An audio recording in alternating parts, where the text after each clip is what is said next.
ഒരു വളരെ അൺകൺവെൻഷണൽ ആയിട്ടുള്ള ഒരു സൗഹൃദമുണ്ട്.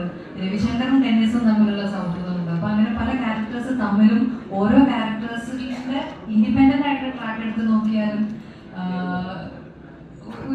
എന്താ പറയാ, ഒരു വാക്കിലൊന്നും ഒതുക്കാൻ പറ്റാതെ അത്രയും ലേയേഴ്സ് ഉണ്ട് ഈ സിനിമയ്ക്ക്.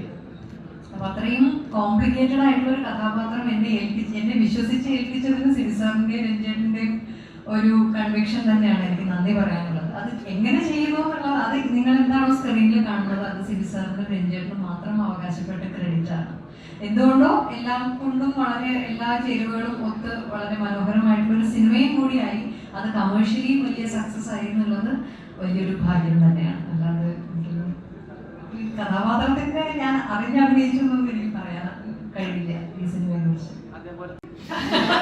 വീഴാൻ പറഞ്ഞു വീണു അന്ന് വീണു കയ്യൊക്കെ പറഞ്ഞിട്ടുള്ളൂ അല്ലേ.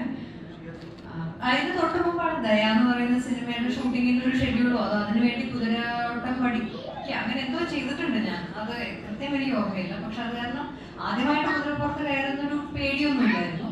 പക്ഷെ കുതിര ഇങ്ങനെ ഫ്രണ്ടിലെ കാല് പോക്കുമ്പോൾ സ്വാഭാവികമായിട്ട് ബാക്കിലേക്ക് വീഴും. അപ്പൊ അന്ന് സേഫ്റ്റി ഒന്നും നോക്കിയില്ല, കുറച്ച് പുല്ലെന്തോ ഇട്ടിരുന്നു തോന്നുന്നു. അതുപോലും ആലോചിച്ചിട്ടില്ലായിരുന്നു. അത് ചാടാൻ പറഞ്ഞ് ചാടി വീഴാൻ പറഞ്ഞ് വീഴും. അന്ന് അറിവില്ലായിരുന്നു എന്ന് വേണം പറയാൻ. ഇപ്പൊ നോക്കുകയാണെങ്കിൽ ഇപ്പൊ ശരിക്കും അതിനെന്താ സേഫ്റ്റി എന്നുള്ളതെങ്കിലും ഞാനൊന്ന് നോക്കുമായിരുന്നു. അതൊന്നും അന്ന് ചിന്തിച്ചില്ല. അമിതാവേശം.